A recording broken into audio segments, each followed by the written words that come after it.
ರಾಜ್ಯ ರೈತ ಸಂಘಕ್ಕೆ ಕರ್ನಾಟಕ ರಾಜ್ಯ ರೈತ ಸಂಘಕ್ಕೆ ಬೇಕೇ ಬೇಕು ಬೇಕೇ ಬೇಕು ಯಾತಕ್ಕಾಗಿ ಹೋರಾಟ ಯಾತಕ್ಕಾಗಿ ಹೋರಾಟ ಎಲ್ಲಿವರೆಗೂ ಹೋರಾಟ ಎಲ್ಲಿವರೆಗೂ ಹೋರಾಟ ಬೇಕೇ ಬೇಕು ಬೇಕೇ ಬೇಕು ಕಾನೂನಂತೆ ಕಾನೂನು ಸರ್ಕಾರಂತೆ ಸರ್ಕಾರ ಬೇಕೇ ಬೇಕು ಬೇಕೇ ಬೇಕು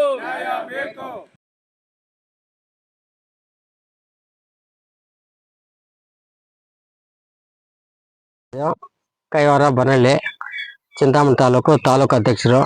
ನಾವು ಇವತ್ತು ಪೂರ್ವ ಸಭೆ ಏನಂತ ಕರೆದಿರೋದು, ನಾವು ಮುಂದಿನ ಹೋರಾಟಗಳ ಬಗ್ಗೆ ಒಂದು ತಾಲೂಕು ಆಫೀಸು ಆಗ್ಬೋದು, ಸರ್ವೆ ಆಫೀಸು, ಮತ್ತೆ ಪೊಲೀಸ್ ಸ್ಟೇಷನ್, APMC, ತೋಟಗಾರಿಕೆ, ಇದರಲ್ಲೆಲ್ಲಾನು ರೈತರಿಗೆ ಅನ್ಯಾಯ ಆಗ್ತವೆ. ಯಾವ ರೀತಿ ಅನ್ಯಾಯ ಆಗ್ತಾ ಇದೆ? ತೋಟಗಾರಿಕೆಯಲ್ಲಿ ಸಬ್ಸಿಡಿ ಮಾಧ್ಯಮದವ್ರಿಗೆ ಯಾರಿಗೂ ಸಿಗ್ತಾ ಇಲ್ಲ. ಎಲ್ಲ ದೊಡ್ಡ ದೊಡ್ಡ ಲೀಡರ್ ಲಂಚ ತಗೊಂಡು ಅವ್ರಿಗೆ ಹೋಗ್ತದೆ, ಯಾರಿಗೂ ಗೊತ್ತಾಗ್ತಾ ಇಲ್ಲ. ಅದ್ರಲ್ಲಿ ಯಾವಾಗ ಬರ್ತದ ಏನ್ ಬರ್ತದ ಅಂತ ತಿಳಿಸ್ತಾ ಇಲ್ಲ. ನಾವು ಮಾತ್ರ ಗೊತ್ತಾಗ್ತದ ಮುಂದಿನ ಒಂದು ಸುಮಾರು ವರ್ಷಗಳಿಂದ ನಾವ್ ಈ ತರ ಗಲಾಟೆ ಮಾಡಿದ್ವು, ನಮ್ಗೆ ತಿಳಿಸಿ ಮಾಡ್ತೀರಿ ಅಂತ ಹೇಳಿದ್ರು. ತಾಲೂಕು ಇದ್ರಲ್ಲಿ ಮಾಡ್ತದ. ಅವಾಗ ಈಗೇನೋ ದಲ್ಲಾಳಿಗಳ ಅವಳಿ ಜಾಸ್ತಿ ಆಗ್ಬಿಟ್ಟೈತೆ. ಆಮೇಲೆ ಅದ್ರಲ್ಲಿ ಯಾರಿಗೂ ಜನಸಾಮಾನ್ಯರು ಯಾರಿಗೂ ಸಿಗ್ತಾ ಇಲ್ಲ. ಎಲ್ಲ ಬ್ರೋಕರ್ಗಳು ಇವರಿಂದ ಅವ್ರಿಗೂ ಇದಾಗ್ತೈತೆ.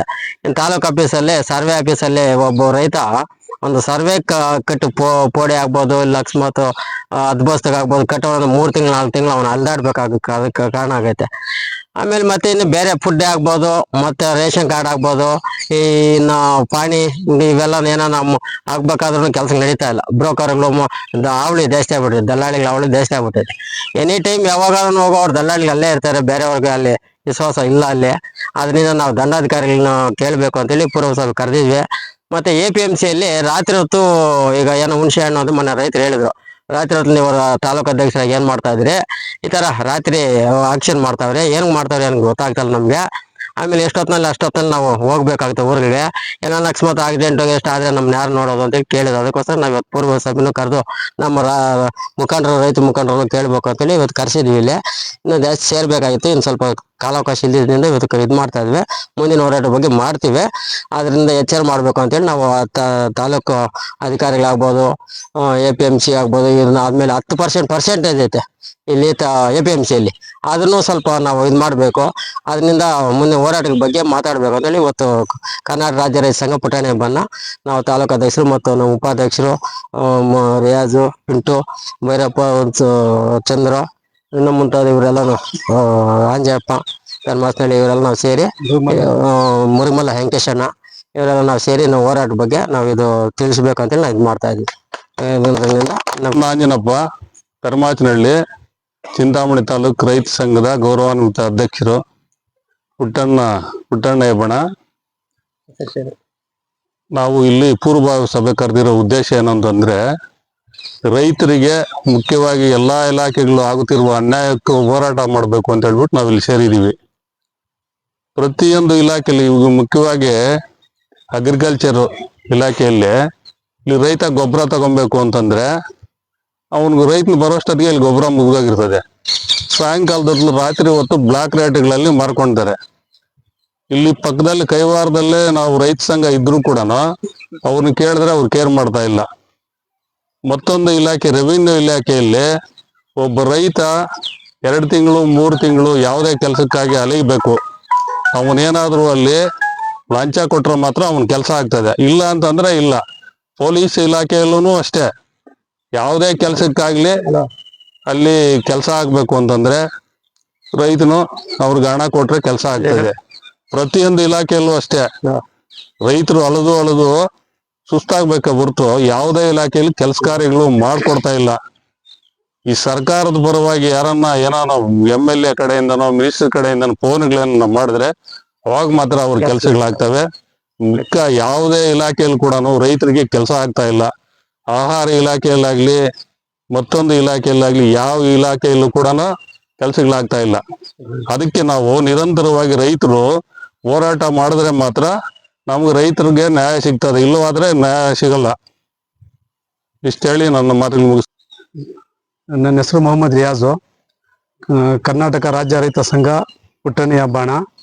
ಇವತ್ತು ಕೆಲವು ಪದಗಳನ್ನು ರೈತರ ಬಗ್ಗೆ ಬಳಸ್ತಾರೆ. ಆ ಪದಗಳು ಏನಪ್ಪಾ ಅಂದ್ರೆ ಜೈ ಜವಾನ್ ಜೈ ಕಿಸಾನ್, ರೈತ ದೇಶದ ಅನ್ನದಾತ, ರೈತ ಇಲ್ಲ ಅಂದ್ರೆ ದೇಶ ಇಲ್ಲ, ರೈತ ದೇಶದ ಬೆನ್ನೆಲುಬು, ಈ ತರ ಬಹಳಷ್ಟು ಪದಗಳನ್ನು ಎಲ್ಲರೂ ಬಳಸ್ತಾರೆ. ಬರೀ ಇದು ಹೇಳೋಕೆ ಕೇಳೋಕೆ ಮಾತ್ರ ಸಾಧ್ಯ. ಇದರಿಂದ ರೈತರಿಗೆ ಯಾವುದು ಅನುಕೂಲವಾಗ್ತಾ ಇಲ್ಲ. ಒಂದು ಪಾನ್ ಪರಾಗ್, ಪಾನ್ ಮಸಾಲ, ಹೀರಾ, ಗುಟ್ಕಾ, ವಿಮಲ್ ಇಂಥದ್ದಕ್ಕೆ ಒಂದು MRP ರೇಟ್ ಇದೆ. ಒಂದು ಬೆಂಕಿ ಪಟ್ಟಣಕ್ಕೆ ಒಂದು MRP ರೇಟ್ ಇದೆ. ಅದು ಅಷ್ಟೇ ಮಾರಬೇಕು ಇಷ್ಟೇ ಮಾರಬೇಕು ಅಂತ ಇದೆ. ಅದು ಕೆಲವು ಡಾಕ್ಟರ್ಗಳು, ಸೈನ್ಸು ಎಲ್ಲ ಹೇಳುತ್ತೆ, ಇದು ತಿಂದ್ರೆ ಸತ್ತೋಗ್ಬಿಡ್ತೀರಾ, ಇದು ತಿಂದ್ರೆ ಕಾಯಿಲೆ ಬರುತ್ತೆ, ಇದು ತಿಂದ್ರೆ ನೀವು ಇದು ಮನುಷ್ಯಕ್ಕೆ ಆರೋಗ್ಯಕ್ಕೆ ಸರಿ ಇಲ್ಲ ಅಂತ ಅದನ್ನ ಡಾಕ್ಟರ್ ಎಲ್ಲ ಹೇಳ್ತಾರೆ. ಅಂಥದ್ದಕ್ಕೆ ಒಂದು ಬೆಲೆ ನಿಗದಿ ಆಗಿದೆ.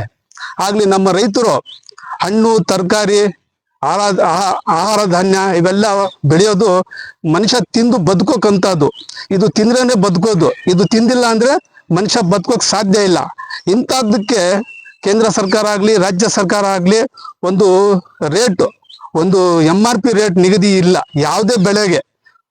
ಈ ಕಡೆ ಅಲ್ಪ ಸ್ವಲ್ಪ ನೀರಲ್ಲಿ ನಮ್ಮ ರೈತರು ಬೆಳಿತಾರೆ, ಅಂತದಕ್ಕೆ ಯಾವುದಕ್ಕೂ ಒಂದು ಬೆಲೆ ಇಲ್ಲ. ನಾವು ಕೇಂದ್ರ ಮತ್ತು ರಾಜ್ಯ ಸರ್ಕಾರಕ್ಕೆ ಎಚ್ಚರಿಕೆಯಿಂದ ಹೇಳ್ತಾ ಇದ್ದೀವಿ, ಮುಂದಿನ ದಿನದಲ್ಲಿ ನಮ್ಮ ರೈತರು ಬೆಳೆಯಕ್ಕಂತ ಪ್ರತಿಯೊಂದು ತರಕಾರಿ, ಹಣ್ಣು, ಆಹಾರ ಧಾನ್ಯಕ್ಕೆ ಒಂದು ರೇಟ್ ನಿಗದಿ ಮಾಡಬೇಕು, ಒಂದು ಬೆಲೆ ನಿಗದಿ ಆಗ್ಬೇಕು ಅಂತ. ಇಲ್ಲದ ಪಕ್ಷದಲ್ಲಿ ನಾವು ಉಗ್ರವಾದಂತ ಹೋರಾಟಗಳನ್ನು ಮಾಡೋಕೆ ಸಿದ್ಧವಾಗಿದ್ದೀವಿ ಅಂತ ನಾನು ಕರ್ನಾಟಕ ರಾಜ್ಯ ರೈತ ಸಂಘದಿಂದ ನಾನು ಕೇಂದ್ರ ಮತ್ತು ರಾಜ್ಯ ಸರ್ಕಾರಕ್ಕೆ ಎಚ್ಚರಿಕೆಯಿಂದ ಹೇಳ್ತೀನಿ. ಮತ್ತು ನಾನು ಕಳಕಳಿ ಮನವಿ ಮಾಡ್ಕೊಂತೀನಿ ಅಧಿಕಾರಿಗಳಿಗೆ, ದಯವಿಟ್ಟು ನಮ್ಮ ರೈತರು ಬೆಳೆಯಕ್ಕಂತ ಪ್ರತಿಯೊಂದು ಬೆಳೆಗೆ ಒಂದು ಸೂಕ್ತವಾದಂತಹ ಬೆಲೆಯನ್ನು ಕೊಡ್ಬೇಕಂತ ನಾನು ಮನವಿ ಮಾಡ್ಕೊಂತ ಇದ್ದೀನಿ. ಹೇಳಿ ನಿಮ್ಮ ಹೆಸರಲ್ಲಿ. KM ವೆಂಕಟೇಶ್ ಮುರುಗಮಲ್ಲ. ನಾನು ಈ ರೈತ ಸಂಘದಲ್ಲಿ ಕಾರ್ಯನಿರ್ವಾಹಕ ಸದಸ್ಯನಾಗಿದ್ದು, ಇದುವರೆಗೂ ಈ ರೈತ ಸಂಘದಲ್ಲಿ ತುಂಬಾ ಹೋರಾಟಗಳು ಮಾಡಿದ್ದೀವಿ. ಇಷ್ಟು ಮಾಡಿ ತಾವು ಒಂದು ಸರ್ಕಾರಕ್ಕೆ ಬೇಡಿಕೆ ಮಾಡಿಕೊಳ್ಳೋದು ಏನು ಅಂದ್ರೆ, ಈಗ ಸದ್ಯಕ್ಕೆ ಕೃಷ್ಣ ಬೈರೇಗೌಡ ಒಂದು ಮಂತ್ರಿ ಆಗಿ ಯಾವುದೇ ತಾತದ ಮುತ್ತಾತರ ಕಾಲದಿಂದ ಇರತಕ್ಕಂತ ಎಲ್ಲ ಅವ್ರ ಹೆಸರಿಗೆ ಮಾಡಿ ಅಂತ ಅಂದ್ಬಿಟ್ಟು ಎಲ್ಲ ಹೇಳ್ತಾನೆ ಇದ್ದಾನೆ. ಅವ್ರು ಹೇಳಿದ್ದು ಇವ್ರು ಕೇಳಿದ್ದು. ಅದೇ ನಮ್ಮ ತಾಲೂಕು ದಂಡಾಧಿಕಾರಿಗಳು ಮತ್ತು ಜಿಲ್ಲಾ ನ್ಯಾಯಾಲಯಗಳು ಇವರೆಲ್ಲ ಸೇರಿ ರೈತರನ್ನು ಇದುವರೆಗೂ ನಮ್ಮ ಸಾಹೇಬರು ಮೊಹಮ್ಮದ್ ರಿಯಾಜ್ ಹೇಳಿದ್ರಲ್ಲ, ಅದೇ ರೀತಿಯಾಗಿ ನಮ್ಮ ರೈತರ ಬೆನ್ನೆಲುಬು ಅಂತಂದು ಹೇಳಿ, ರೈತರ ಬೆನ್ನೆಲುಗಲ್ಲ, ರೈತರ ರಕ್ತ ಸುರಿತಾ ಇದ್ದಾರೆ. ರೈತರ ಬೆನ್ನೆಲುಬು ಅನ್ನೋದು ಮಾತುಗ ಮಾತ್ರ. ಆದ್ರೆ ಇಲ್ಲಿರ್ತಕ್ಕಂಥ ಗೌರ್ಮೆಂಟು ಮತ್ತು ಸೆಂಟ್ರಲ್ ಇರ್ತಕ್ಕಂಥ ಮೋದಿ ಸಾಹೇಬರು ಸಬ್ಕಿ ನಾನು ಜೊತೆಯಲ್ಲಿರ್ತೀನಿ ಅಂತ ಹೇಳ್ತಾನೆ, ಮಾತುಗಳು ಹೇಳ್ತಾನೆ. ರೈತರ ಬಗ್ಗೆ ಏನೇ ಕಾಳಜಿ ತಗೊಂಡಿಲ್ಲ. ಇವರು ಅಷ್ಟೇ, ನಮ್ಮ ಕರ್ನಾಟಕ ಮುಖ್ಯಮಂತ್ರಿ ಆದಂತ ಸಿದ್ದರಾಮಯ್ಯ ಸಾಹೇಬರು ಎಲ್ಲ ನಾನು ರೈತರ ಸಹಾಯ ಎಲ್ಲಾರಿಗೂ ನಾನೇ ಮಾಡ್ತೀನಿ, ಯಾವ ರೈತರಿಗೆ ಏನ್ ಮಾಡಿದಾರ ಅಂತ ಅಂದ್ಬಿಟ್ಟು ಇದುವರೆಗೂ ಗೊತ್ತಿಲ್ಲ. ಅದೇ ಒಂದು APMC ನಲ್ಲಿ ರಾತ್ರಿ ಆಕ್ಷನ್ ಆಗ್ತಾ ಇದೆ ಅಂತ ಹೇಳಿದ್ರಲ್ಲ, ಇದುವರೆಗೂ ಸರ್ಕಾರದಿಂದ ಬರ್ತಕ್ಕಂಥ ಸೌಲಭ್ಯಗಳು ರೈತರಿಗೆ ರಾತ್ರಿನೇ ಮಾರಾಟ ಮಾಡ್ಕೊಂಡಿದ್ದಾರೆ. ಇದುವರೆಗೂ ಹಿಡಿದು ಪಂಚಾಯತಿನೂ ಮಾಡಿದ್ದೀವಿ. ಆದ್ರೂ ಅವರು ಕೆಟ್ಟ ಬುದ್ಧಿ ಬಿಟ್ಟಿಲ್ಲ. ನಾವು ರೈತರಾಗಿ ಬೆನ್ನೆಲುಗಲ್ಲ, ಉಳಕ್ಕೆ ನಾವು ಇದಾಗ್ತೀವಿ ನೋಡಿ, ಏನು ಒಂದು ಮುದ್ದಾಗ್ತೀವಿ ನೋಡಿ. ಆ ರೀತಿಯಾಗಿ ಮುದ್ದಾಗಿ ರೈತರನ್ನೇ ಸಾಯಿಸ್ತಾವ್ರೆ ಸರ್ಕಾರ.